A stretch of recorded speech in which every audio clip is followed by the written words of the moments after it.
क्या कर रहा हूं मैं? दर्पण में देख रहा हूं। आप लोग भी प्रतिदिन देखते होंगे, परंतु प्रतिदिन अपना मुख देखने के बाद भी उस पर लिखी एक बड़ी सीख देखना भूल जाते हैं। अब आप कहेंगे कैसी सीख? तो जाइए एक बार फिर से दर्पण के सामने जाइए और मुख खोलकर देखिए, क्या दिखेगा? दंत पंक्ति और जीभा, है ना? अब विचार कीजिए, दंत जन्म के पश्चात आते, एक नहीं 2 बार आते, परंतु मृत्यु से पूर्व नष्ट हो जाते हैं।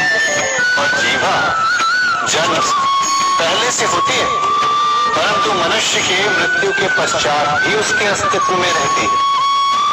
आश्चर्य की बात, दंत कठोर होते हैं, जीभा कोमल, परंतु फिर भी दंत नष्ट हो जाते हैं, जीभा नहीं होती।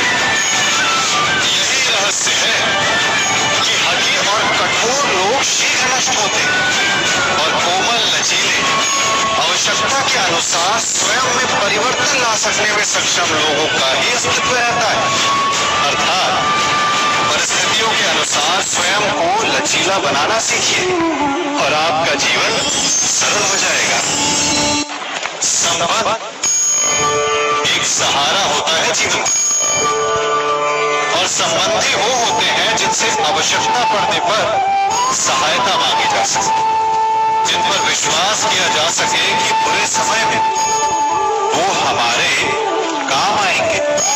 कभी ऐसा भी हुआ होगा कि आपके पास कोई सहायता मांगने आया, या ऐसा भी हो सकता है कि आप किसी के पास सहायता मांगने गए, परंतु प्रश्न ये उठता है कि क्या केवल किसी के मंतव्य में उसकी सहायता इसीलिए कर देनी चाहिए क्योंकि वो आपका संबंधी है? अब आप कहेंगे कि ये कैसा प्रश्न हुआ? तनिक सोचिए, एक अस्त्र बनाने वाला जब अस्त्र बनाता है तो ये अस्त्र किसको देना है उसका अधिकार उसी के पास होता है। वो चाहे तो ये अस्त्र किसी को भी दे सकता है, वो एक सैनिक को भी दे सकता है या एक डाकू को भी, और यही अस्त्र 2 भिन्न कार्य कर सकते। यदि डाकू के हाथों में आ गए तो उसका भय दिखाकर वो लोगों को लूटेगा, निरपराधों का रक्त बहाएगा। सहायता करने वाले की भी अवस्था ऐसी ही होती है, इसलिए किसी की सहायता करने से पूर्व ये विचार कर लेना आवश्यक है कि किसे क्या, कब और कितनी सहायता देनी चाहिए कि उसका दुरुपयोग ना हो।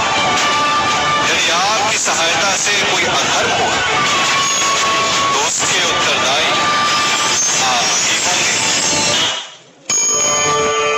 जीवन में कई बार ऐसे अवसर आते हैं कि आप लोगों से मिलने जाते हैं और उनसे कुछ आकांक्षाएं भी रखते हैं, और कई बार जीवन में ऐसे अवसर भी आते हैं कि लोग आपसे मिलने आते हैं। इसलिए अतिथियों का सम्मान करने से पूर्व सदा कुछ बातों को स्मरण रखना आवश्यक होता है। यदि कोई आपके पास मिलने आता है तो उसके 3 कारण हो सकते हैं। पहला कारण होता है हाँ, दूसरा अभाव, और तीसरा प्रभाव। तो जैसा अतिथि उसको वैसा ही सम्मान दे। यदि आपके पास कोई भाव से आए तो उसे केवल आपका प्रेम चाहिए, आपका सानिध्य चाहिए, और यदि कोई अभाव में आया तो उसकी उतनी सहायता अवश्य करें जितना आप करने में सक्षम हो, परंतु इतनी अधिक भी ना करें कि वो उस सहायता का दुरुपयोग कर बैठे। और यदि कोई प्रभाव में आया तो स्वयं पर अभिमान ना कर, क्योंकि कभी न कभी जीवन में आप भी भाव, अभाव और प्रभाव के चक्रव्यूह में फंस सकते हैं।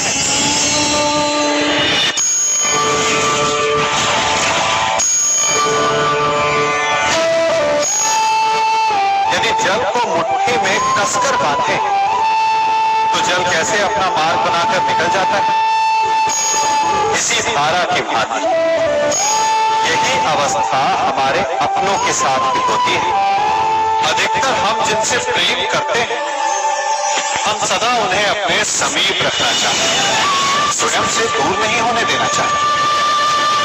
चिंता करते हैं, भय खाते हैं कि कहीं उनके साथ या उनसे कुछ बुरा घटित ना हो जाए, और ऐसे में हमारे अपने ही हमसे दूर हो जाते हैं, एक मुट्ठी में बंधे जल की भांति।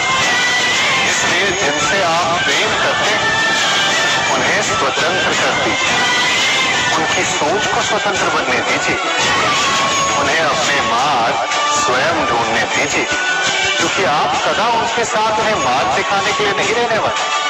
इसलिए अपनों के साथ अवश्य रहें, परंतु उन्हें बांधे नहीं। जन्म के पश्चात बालक जब पहली बार अपने नेत्र खोलता है तो उसका मन उत्सुकता से भरा हो। ये संसार क्या है, उसे क्या दिख रहा है, ये उसके जीवन का नया आरंभ होता है। परंतु जैसे हम धीरे धीरे बड़े होने लगते हैं, अनुभव अर्जित करते हैं, हमारे मन की उत्सुकता, हमारे जीवन का चाव होने लगता है। जब हम सुबह सोकर जगते हैं, अपनी आंखें खोलते हैं, तो उसे ही हम अपने जीवन का प्रारंभ समझ लें तो सुबह से लेकर संध्या तक के समय को ही अपने जीवन जीने का समय समझ लें तो कितनी स्फूर्ति आ जाएगी, कितने काम कर पाएंगे, कितने लक्ष्य अर्जित कर पाएंगे। पदों से मिलकर घड़ी बनती, घड़ी से मिलकर प्रहर, प्रहर से मिलकर दिन बनते हैं और दिनों से माह और वर्ष। यदि आप अपना हर पल, हर प्रहर विश्वास से, हर दिन उत्साह से जिए तो आपका संपूर्ण जीवन सार्थक हो सकता है। मनुष्य अपना जीवन विश्वास पर जीता है, परंतु विश्वास किसका? तनिक सोचिए, किस पर विश्वास है आपको? महापुरुषों की कही बातों पर, ग्रंथों में लिखे ज्ञान पर, माता पिता की सीख पर, या मित्रों के दिए गए निर्देशों पर, या फिर मेरी कही बातों पर? ये सब विश्वास अपूर्ण है जब तक आपको स्वयं पर विश्वास ना हो। यदि विश्वास करना है तो पहले अविश्वास करने के विज्ञान को भी सीखना चाहिए।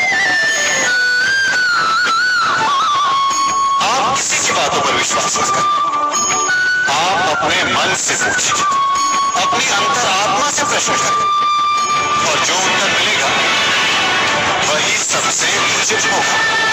जब आप अपने मन, अपनी अंतरात्मा पर विश्वास करना सीख जाएंगे तो नीति ज्ञान सब आपके भीतर से स्वतः उमड़ेगा। और यदि आप स्वयं पर ही विश्वास ना कर पाए तो धर्म ग्रंथों में लिखे श्लोक, महापुरुषों की वाणी, माता पिता की सीख या मित्रों का निर्देश कोई भी लाभ नहीं दे पाएगा। एक पिता होने के नाते आप अपनी संतान के लिए क्या करते हैं? उसके लिए बहुत सारी सुविधाएं जुटाते, बहुत सारा धन कमाते हैं ना? और क्या आपको ऐसा लगता है कि यही उचित है आपकी संतान के लिए? इस बच्चे को देख रहे हैं,